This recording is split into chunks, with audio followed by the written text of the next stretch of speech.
Y bien, continuamos con nuestra poesía del siglo de oro. Esta vez vamos a mirar la obra de varios autores muy conocidos de esa época. Como les decía, es una época de esplendor literario en España. Hay muchos autores interesantes y simplemente nos limitamos a estudiar algunos de los más destacados.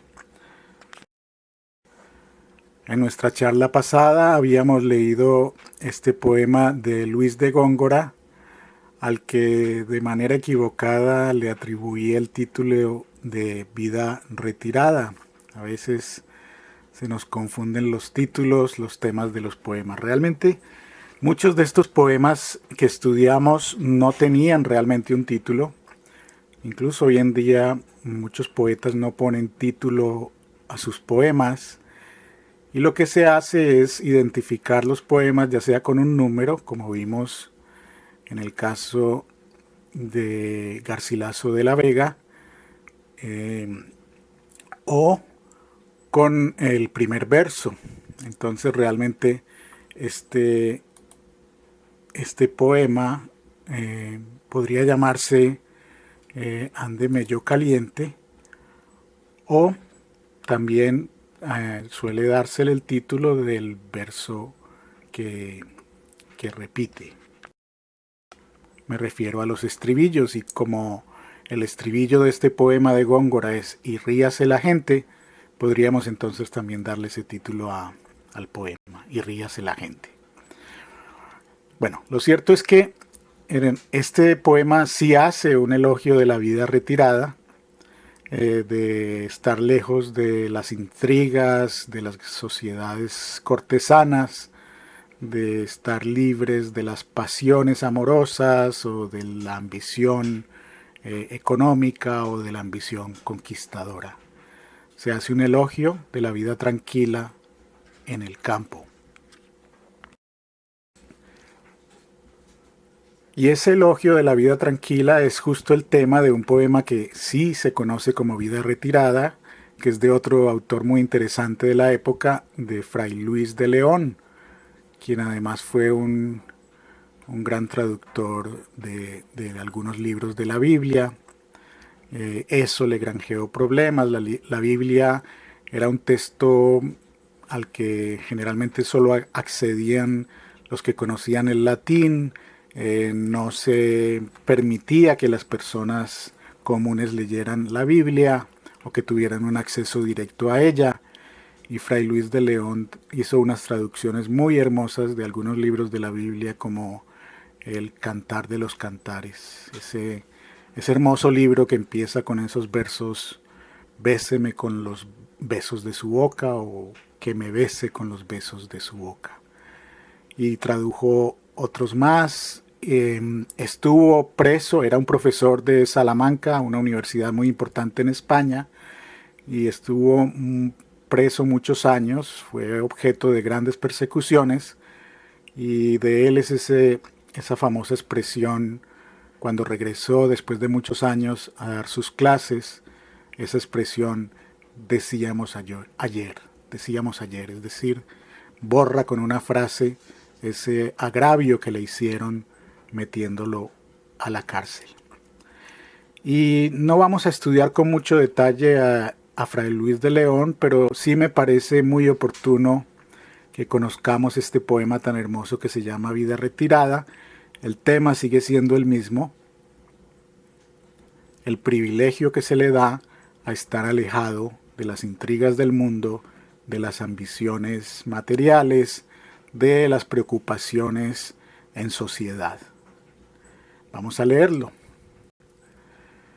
Qué descansada vida la del que huye del mundanal ruido y sigue la escondida senda por donde han ido los pocos sabios que en el mundo han sido. Que no le enturbie el pecho de los soberbios grandes el estado, ni del dorado techo se admira, fabricado del sabio moro en jaspe sustentado. No cura si la fama canta con voz su nombre pregonera, ni cura si encarama la lengua lisonjera lo que condena la verdad sincera. ¿Qué presta a mi contento si soy del vano dedo señalado? Si en busca de este viento ando desalentado, con ansias vivas, con mortal cuidado. Oh monte, oh fuente, oh río, oh secreto seguro, deleitoso, roto casi el navío a vuestro almo reposo, huyo de aqueste mar tempestuoso. Un no rompido sueño, un día puro, alegre, libre quiero.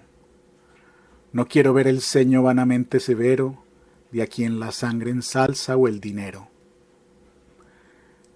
Despiértenme las aves con su cantar sabroso no aprendido, no los cuidados graves de que siempre seguido el que al ajeno arbitrio está atenido.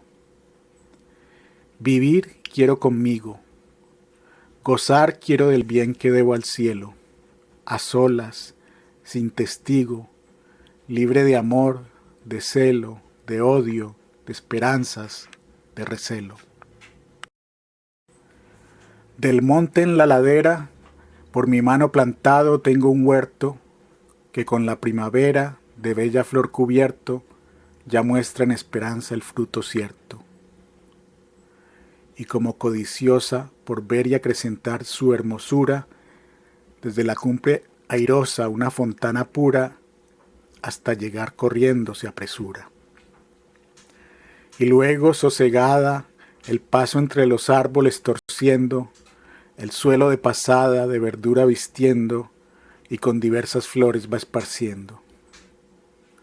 El aire del huerto orea y ofrece mil olores al sentido, los árboles menea con su manso ruido, que del oro y del cetro pone olvido.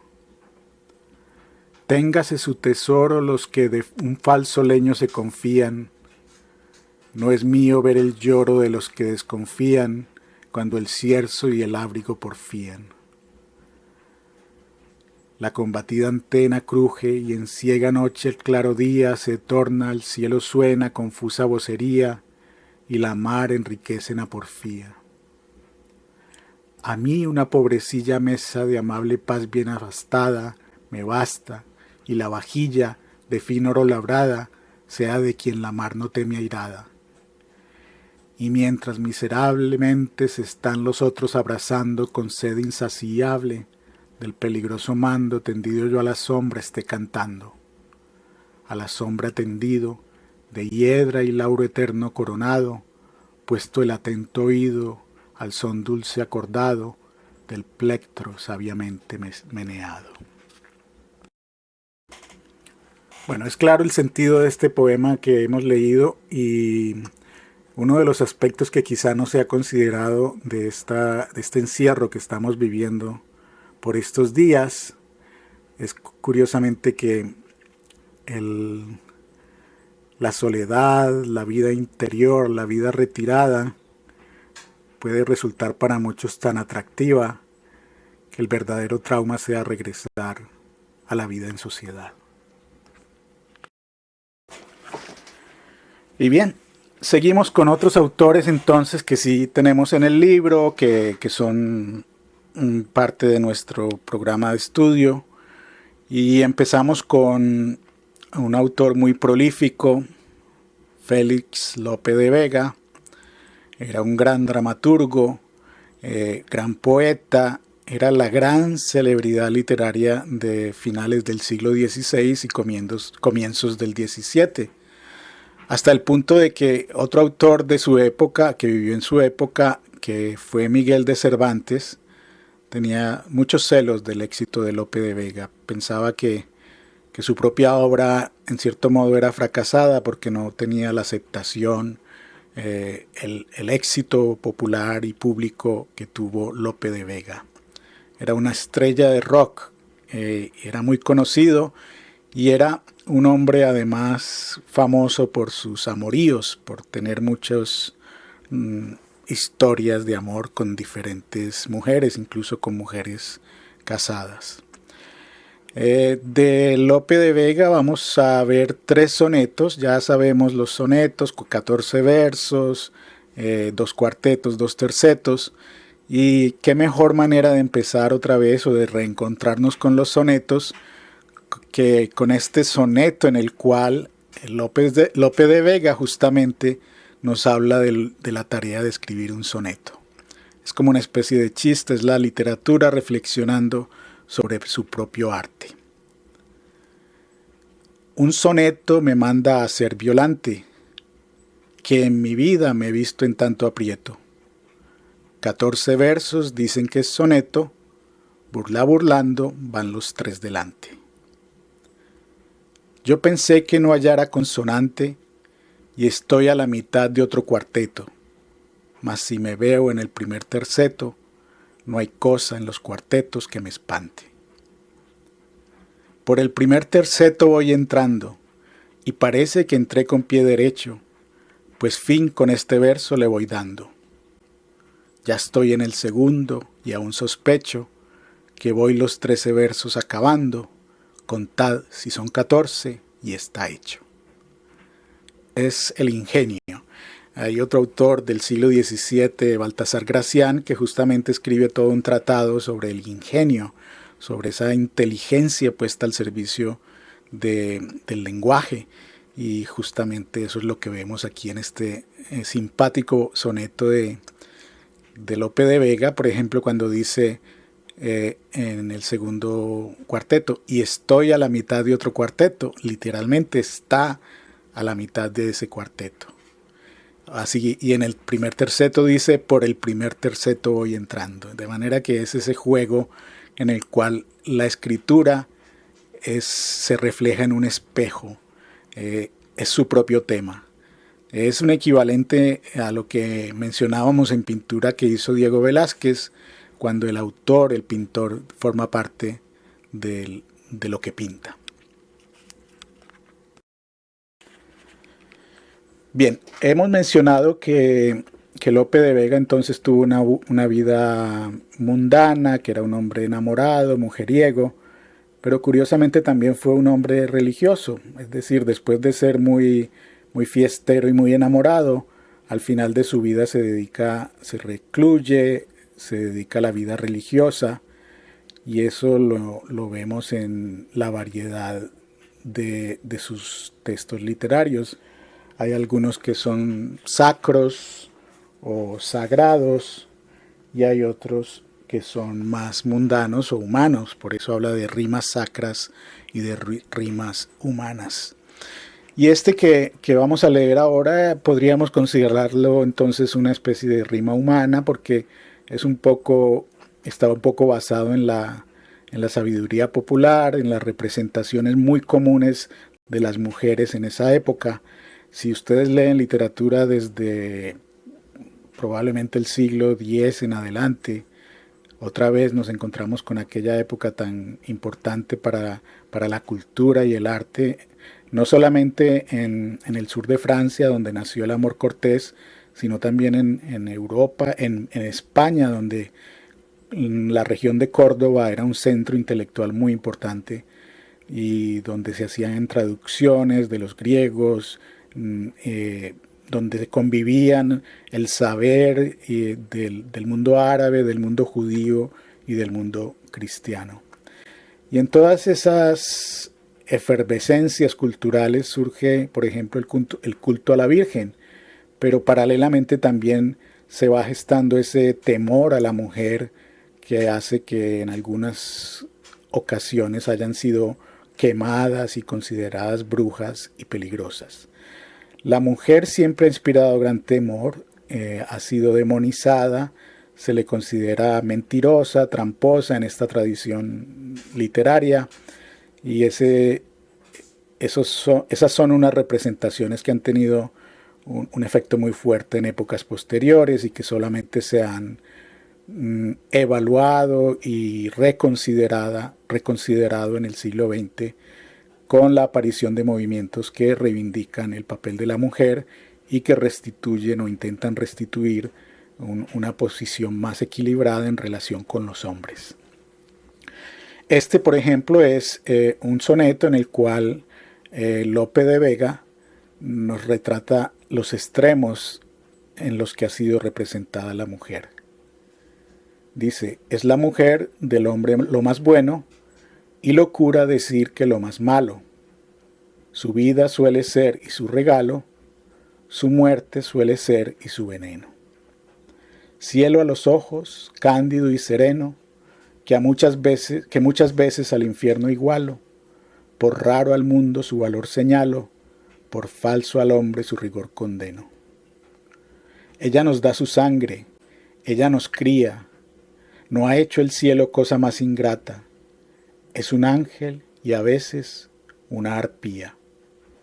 Quiere, aborrece, trata bien, maltrata, y es la mujer al fin como sangría, que a veces da salud y a veces mata. Bueno, podríamos mirarlo en detalle, pero bueno, el tiempo no nos ayuda, pero podemos decir entonces que todo este poema está construido como una serie de antítesis, donde la mujer, por un lado, representa valores muy sublimes, muy elevados, y por el otro, valores muy negativos asociados con el peligro, que caracteriza muchas de las representaciones de la mujer en la Edad Media, en el Renacimiento, que es justamente esta época que estamos estudiando. Bien, y a propósito de antítesis, este otro poema también muy interesante de Lope de Vega, otra vez ese ingenio, ese juego con el lenguaje, esta vez para definir el amor. Y el amor es otro tema universal, es un tema constante en la poesía y nos invita entonces a cuestionarnos, a preguntarnos, ¿hemos sentido el amor? Según un filósofo francés, La Rochefoucauld, muchas personas no se habrían enamorado si nunca hubieran oído hablar del amor. Es decir, algunas veces pensamos que nos enamoramos simplemente porque no queremos quedarnos por fuera de ese sentimiento que es objeto de tantas leyendas, de tantos escritos, de tantas representaciones. Y aquí está una interesante descripción entonces del amor. Noten que todo el poema, salvo la última línea, es una especie de enumeración de estados, de actitudes, de representaciones, y al final todo queda anudado en el último verso. Desmayarse, atreverse, estar furioso, áspero, tierno, liberal, esquivo, alentado, mortal, difunto, vivo, leal, traidor, cobarde y animoso. No hallar fuera del bien centro y reposo, mostrarse alegre, triste, humilde, altivo, enojado, valiente, fugitivo, satisfecho, ofendido, receloso. Huir el rostro al claro desengaño, beber veneno por licor suave, olvidar el provecho, amar el daño, creer que un cielo en un infierno cabe, dar la vida y el alma a un desengaño. Esto es amor, quien lo probó lo sabe. Bueno, es una serie de antítesis, una serie de situaciones opuestas, cobarde y animoso, leal, traidor, y de alguna manera refleja esas oscilaciones de ánimo y de actitud que tenemos cuando estamos enamorados.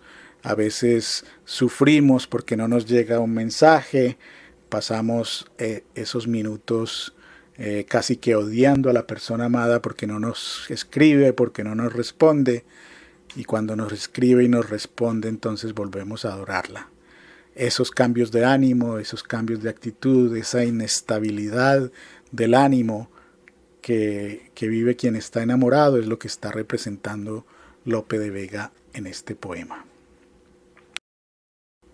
Pero como les decía, Lope de Vega al final de sus días asume una actitud mucho más piadosa, más religiosa, y eso lo vemos representado, por ejemplo, en este soneto que está dirigido a Cristo, y esa imagen de Cristo tocando la puerta es también muy común. Esa puerta que toca, esa casa a la que quiere entrar, es la casa del alma, y el motivo, digamos, que se repite es que de nosotros depende abrir la puerta.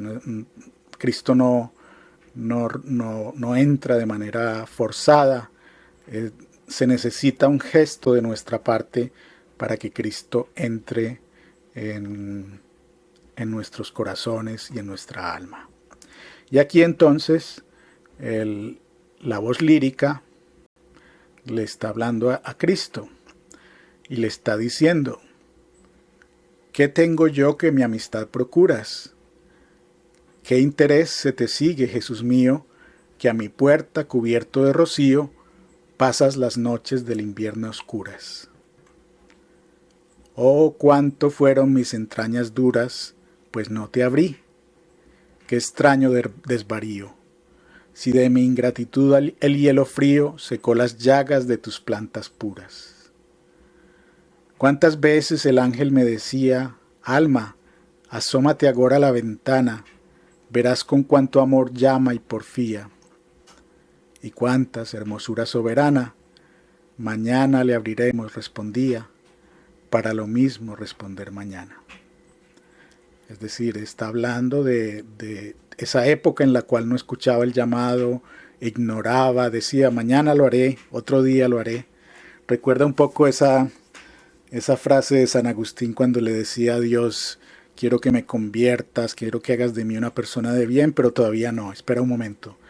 Y eso es un poco la actitud de Lope de Vega antes de su conversión religiosa o antes de asumir con más seriedad su vida religiosa. Lo interesante del texto es que si está hablándole a Dios, si le está diciendo: ¿qué tengo yo que mi amistad procuras?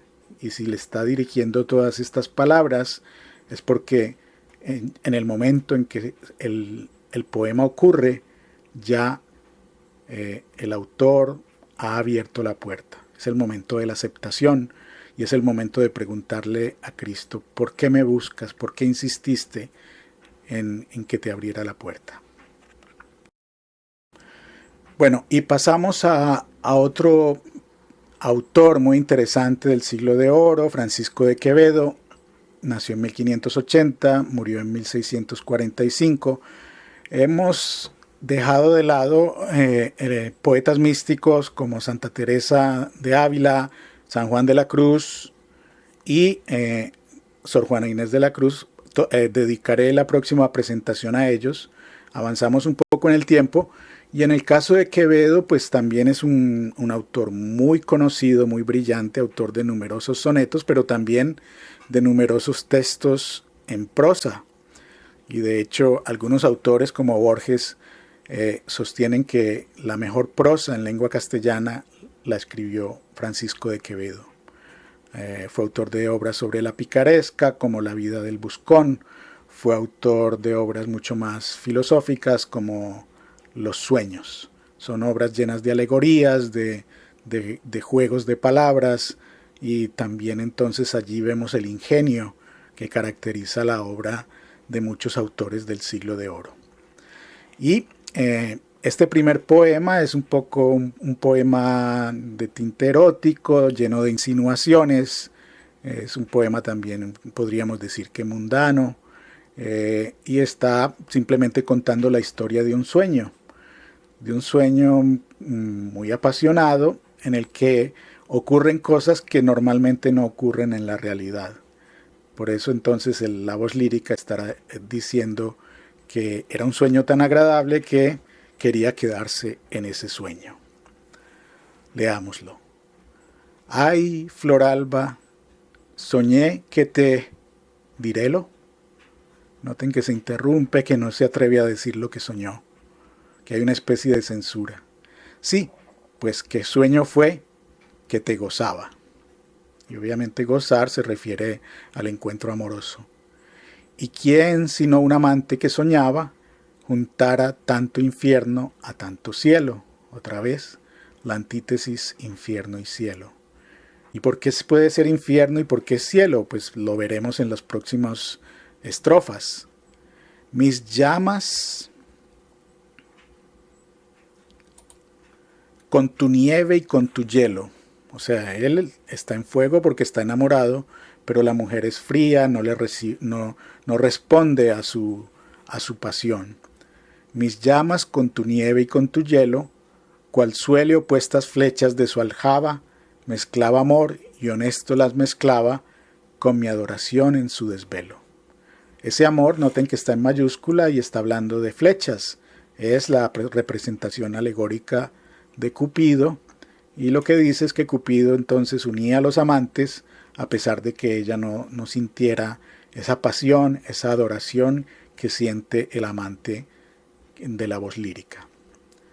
Entonces, en el sueño, los amantes se encontraban, se gozaban, y entonces vamos a la tercera estrofa y dice, y dije, quiera amor, quiera mi suerte, que nunca duerma yo si estoy despierto, y que si duermo, que jamás despierte. Otra vez, el motivo del sueño, y curiosamente entonces recordemos que cuando uno sueña no sabe que está soñando, piensa que es la realidad, y por eso este personaje dice que nunca duerma yo si estoy despierto, es decir, si estoy despierto y esto está pasando en la realidad, no quiero dormirme, y que si duermo, que jamás despierto. Y si este encuentro, que es tan poco probable, está ocurriendo en un sueño, no quiero despertarme a la realidad, quiero seguir en este sueño donde está ocurriendo lo que soñé, lo que siempre quise que pasara. Y termina el poema. Mas desperté del dulce desconcierto y vi que estuve vivo con la muerte y vi que con la vida estaba muerto. Otra vez, la paradoja aquella de que si uno está vivo está muerto, pero si está muerto está vivo. En este caso, vida y muerte son estar despierto y estar dormidos. Recuerden que el sueño siempre ha sido comparado con la muerte, una muerte breve, una muerte de la que siempre regresamos, pero es un abandonarse de la conciencia. Y entonces al despertar del dulce desconcierto, vi que estuve vivo con la muerte, es decir, estaba vivo, pero en este mundo al que despertó, el amor de la otra persona no era correspondido. Y vi que con la vida estaba muerto, porque este mundo de la realidad no le sirve para nada, porque en este mundo de la realidad la otra persona no lo ama.